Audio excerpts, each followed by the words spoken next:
Hello दोस्तों, कैसे हैं आप सब लोग। आशा करती हूँ सब बहुत अच्छे होंगे फ्रेंड्स। तो जहाँ से लास्ट व्लॉग एंड हुआ था उसी के आगे से इस व्लॉग की शुरुआत हो रही है। तो हम रेडी होके निकल चुके हैं महादेव अंगारेश्वर महादेव के मंदिर के लिए। जैसा कि आपको बताया था, मैं उज्जैन में, और ये है अंगारेश्वर महादेव का मंदिर के लिए हम लोग पहुँच गए हैं। वहाँ थोड़ा सा आउट में है ये वाला मंदिर, सिटी से थोड़ा सा दूर जाके हल्का सा जंगल जैसा एरिया पड़ता है, लेकिन वहाँ बहुत काफ़ी रश होता है। ऐसा नहीं है कि जंगल है, आपको सब कुछ मिल जाएगा। तो हमने यहाँ सोचा ब्रेकफास्ट करने के लिए। ब्रेकफास्ट में हमने लिया पोहा। तो मेरे हस्बैंड नहीं खाएंगे क्योंकि उनको बैठना है पूजा में, और तो इसलिए नाश्ता किया था मैंने अकेले। तो यहाँ पर पूजा लगी हुई है, और जो भी हमें पूजा वगैरह करवानी थी वहाँ पे, तो हमारे पंडित जी जो थे उन्होंने सारी तैयारी करके रखी हुई थी। और बस अभी यहाँ पे पूजा होगी। और ये है शिप्रा घाट, शिप्रा नदी का जो किनारा है वो है यहाँ पर। ये चारों तरफ जो नदी आप देख रहे हैं ये शिप्रा नदी है, और यहाँ से बिल्कुल लगा हुआ है किनारा जो मंदिर है उससे। और पास ही में यहाँ मंगलनाथ का मंदिर भी है, सुंदर मंदिर है, और अंगारेश्वर महादेव का ये मंदिर है। यहाँ पे लोग बहुत सारे लोग पूजा करवा रहे थे।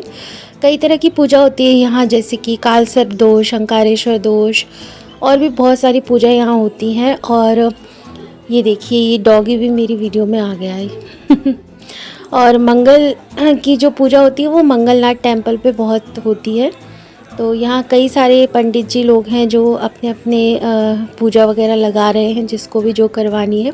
और पूजा में मेरे हस्बैंड बैठे हुए थे, तो मैं यहाँ वहाँ दर्शन करने के बाद आसपास का नज़ारा देख रही थी। और हम लोगों ने पूजा कर ली, तो उस समय तो हमने रिकॉर्ड नहीं किया, लेकिन अभी दूसरे लोग पूजा कर रहे हैं तो मैंने सोचा आप लोगों को दर्शन करवाती हूँ। इसी तरह से हम लोगों ने भी पूजा कर ली थी, और बहुत अच्छी तरीके से वहाँ पे जो पंडित जी हैं बहुत अच्छे से एकदम विधि विधान से पूजा करवाते हैं। और हमने जिनसे पूजा करवाई थी उनसे हम कांटेक्ट करके गए थे यहीं से, यानी अपनी सिटी से ही।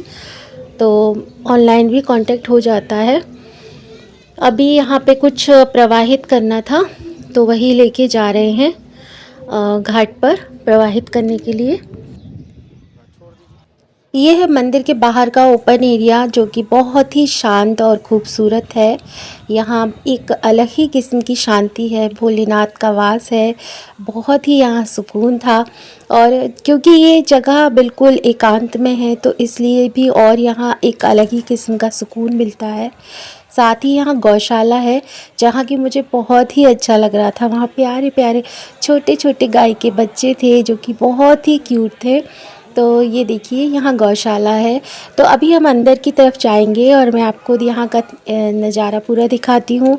तो इस तरह से जैसे ही हम बाहर से उस खुले मैदान की तरफ से अंदर आते हैं तो यहाँ थोड़ी सी सीढ़ियाँ मिलेंगी, और सीढ़ियों के लेफ़्ट हैंड साइड में ही यहाँ पर कितनी सारी गाय बंधी हुई हैं। सर्दियों का मौसम है तो वो धूप में आराम से बंधी हुई हैं, और इनके प्यारे प्यारे छोटे छोटे बच्चे इनके साथ में हैं। तो ये देखिए, मेरा मन कर रहा था कि इनको खिलाऊं, तो मैं उनके पास गई और मैंने उन्हें प्यार किया। तो देखिए कितने प्यारे हैं ये, सच्ची बहुत ही सुंदर है। ये देखिए इतनी क्यूटली वो मुझे देख रहा था, मुझे बहुत अच्छा लगा। पहले ना, बहुत समय पहले की बात है, जब हमारे घर में गाय पली हुई थी, उनके बच्चे होते थे, मुझे बहुत अच्छे लगते थे। लेकिन आज के माहौल में शहरों के मकानों में गायों को रखना, उनकी देखभाल कर पाना बहुत ही मुश्किल हो जाता है, क्योंकि उस तरह का माहौल, उस तरह की जगह उन्हें नहीं मिल पाती जितनी की चाहिए होती है। लेकिन देखा जाए तो पशु को रखना बहुत ही अच्छा लगता है, उनकी सेवा करना बहुत अच्छा होता है। और यहाँ पे छोटा सा बाज़ार है, जैसे कि आप प्रसाद और पूजा से रिलेटेड सामान लेना चाहते हैं तो ये सारी चीज़ें यहाँ मिल जाती हैं। साथ ही यहाँ पे बहुत सारी घास देख सकते हैं आप, क्योंकि घास गाय को खिलाने का बताते हैं पंडित जी लोग, तो वहीं के वहीं लोग खिला देते हैं। तो ये देखिए अंगारेश्वर महादेव मंदिर उज्जैन, और आप यहाँ देखेंगे कि चारों तरफ लोग पूजा करवा रहे हैं। तो जिसको भी जो पूजा करवानी होती है यहाँ पे बहुत सारे पंडित जी मिल जाते हैं, जो कि आपको हर तरह की पूजा यहाँ पे करवाते हैं। और कुछ विशेष महत्व होता है इन जगह का, इसीलिए यहाँ आकर करवानी होती है। अभी है शाम का टाइम और हम आ चुके हैं महाकाल मंदिर की बाहर के एरिया में। अभी हम अंदर जा रहे हैं। तो ये है बाहर का एरिया, काफ़ी दूर पे ही गाड़ी खड़ी हो जाती है, उसके बाद आपको अंदर पैदल ही जाना होता है। और महाकालेश्वर मंदिर के अंदर अभी हम लोग जाएंगे तो एक अलग ही अनुभव होने लगता है। जैसे ही हम अंदर जाते हैं हमें एहसास होने लगता है कि प्रभु यहाँ पर वास करते हैं, और बहुत ही ज़्यादा मन एक भाव विभोर हो जाता है कि बस अब एक भक्त और भगवान का सामना होने ही वाला है कुछ ही देर में। तो मैं बहुत ही ज़्यादा भगवान श्री शिव शंकर की भक्त हूँ, भगवान महादेव की भक्त हूँ, महाकाल की भक्त हूँ। तो मुझे बहुत ज़्यादा मन था कि मैं बहुत वहाँ पे दर्शन करने जाऊँ, लेकिन हो ही नहीं पा रहा था। काफ़ी टाइम के बाद हम लोगों का यहाँ का प्रोग्राम बना है। तो ये देखिए, ये माथे पर लगाने वाले वहाँ बहुत सारे लोग घूम रहे होते हैं, जो बिना पूछे लगा ही देते हैं। बट कोई बात नहीं, मैंने भी फिर सोचा कि चलो लगवा लेते हैं। और बहुत लंबी दूरी यहाँ पे पैदल चल के जाना पड़ता है। अगर बुज़ुर्ग लोग हों तो थोड़ी दिक्कत हो सकती है कि वो अंदर इतना लंबा शायद ना चल पाए, लेकिन लंबा तो यहाँ पे चलना पड़ता है। तो किलोमीटरों से चलते चले जाना है, चलते चले जाना है, तब जाकर हमें महाकाल के दर्शन होते हैं। और नज़ारा यहाँ पे बहुत अच्छा है, और भीड़ तो अत्यधिक थी। हमने 2 बार दर्शन किए, जैसे कि रात में अभी मैं आपको दिखा रही हूँ। तो हम लोगों ने रात में भी दर्शन किए थे, और नेक्स्ट डे फिर हम लोगों ने इवनिंग टाइम में फिर दर्शन किए थे। तो ये है कॉरिडोर का वो हिस्सा जहाँ से गर्भगृह के लिए अंदर जाते हैं। तो इत्तेफाक से उस दिन मोबाइल जमा नहीं हो रहे थे, वैसे तो बाहर लॉकर में रखवा दिए जाते हैं, तो आप अंदर का कुछ शूट नहीं कर सकते। लेकिन हमारी किस्मत अच्छी थी कि हमें उस दिन ऐसा मौका मिला कि मोबाइल हमारे नहीं रखवाए गए थे, किसी के भी मतलब नहीं रखवाए गए थे। तो हम लोगों ने क्या, सभी ने अपनी अच्छे से शूट भी किया। और इसका सबसे बड़ा फ़ायदा ये हुआ कि हमने लाइव वहाँ से अपने घर पे वीडियो कॉल किया, ताकि हम वहाँ पे सबको दिखा सके, सबसे लाइव बातें कर सके। सबको हमने दिखाई जगह, तो सब लोगों ने दर्शन भी कर लिए। तो बहुत ही अच्छा लग रहा था कि चलो हमें मोबाइल वहाँ ले जाने दिया गया। और आरती चल रही थी। हम जब पहुँचे थे तो इवनिंग में आरती का समय था, और आरती के टाइम पर ये यहाँ पर स्क्रीन चल रही थी। अंदर जाने के लिए थोड़ी देर के लिए रोक देते हैं जब आरती होती है, उसके बाद आप थोड़ी देर वहाँ रुक सकते हैं, आरती में शामिल हो सकते हैं, और फिर अंदर गर्भगृह की तरफ जा सकते हैं। तो जब अंदर गए मैंने वहाँ पे नहीं शूट किया, क्योंकि फिर मैं भगवान में मगन हो गई थी, और फिर हमें पूजा पे पहले ध्यान देना था। तो हमने प्रार्थना की और उसके बाद अभी बाहर निकले। तो ये है महाकाल लोक। जैसे कि लोगों को पता ही होगा कि वहाँ पे बहुत ही सुंदर सुंदर स्टैचूज़ हैं, और बड़ा सुंदर सा एरिया बन गया है।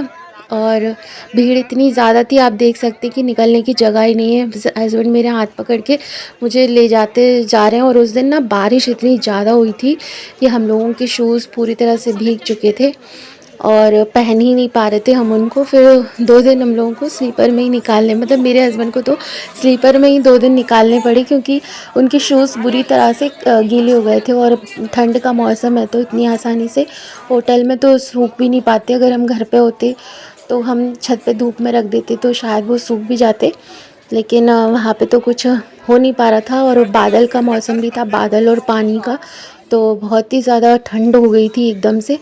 वैसे दिन में गर्मी थी, लेकिन इवनिंग में उस दिन बहुत ज़्यादा ठंड हो गई थी।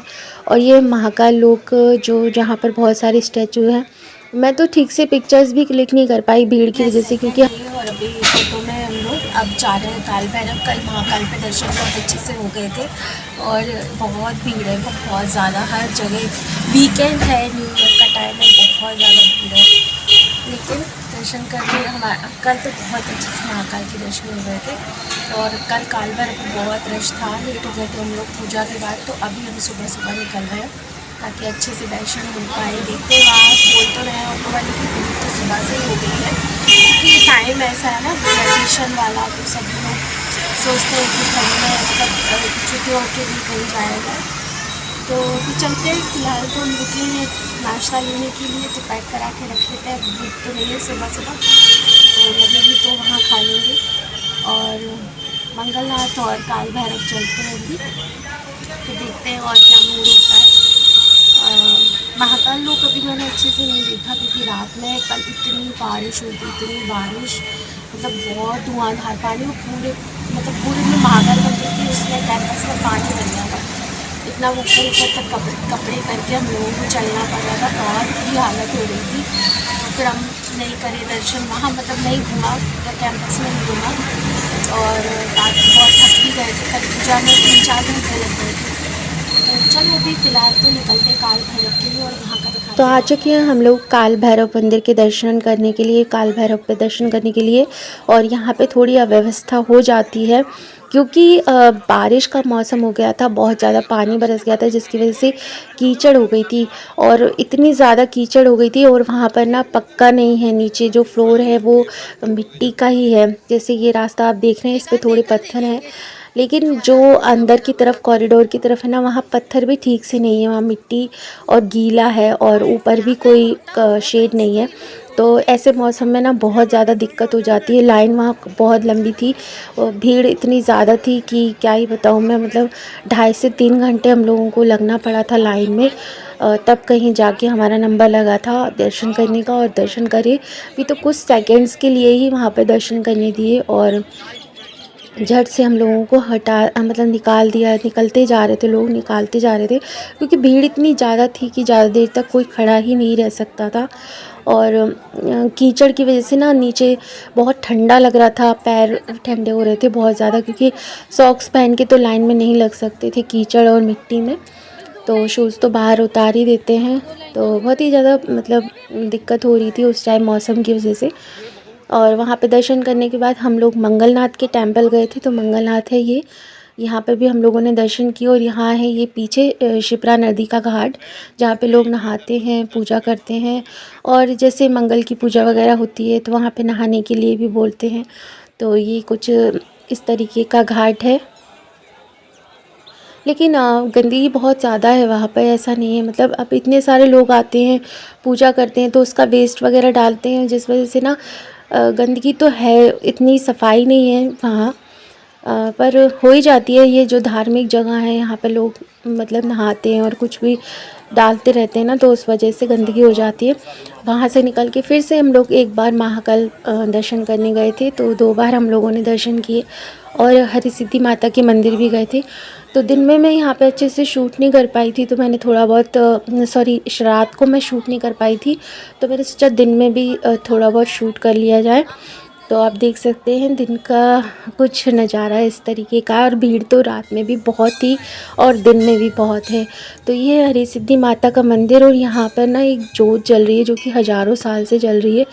तो कुछ ऐसा वहाँ पे बना हुआ है दर्शन करने के लिए। ये है हरी सिद्धि माँ का मंदिर, जो कि एक शक्तिपीठ है, जो कि हमारे 51 शक्तिपीठ है उनमें से एक है माँ हरी सिद्धि का मंदिर। जहाँ पर बताते हैं कि माँ की जो पार्वती माँ की जो कोहनी है वो गिरी थी, जो कि हमारे जितने भी शक्तिपीठ हैं वहाँ हमारी माता पार्वती के जो भी भाग गिरे हैं, माता सती के जो भी अंग गिरे हैं, वो सब शक्तिपीठ बन गए हैं।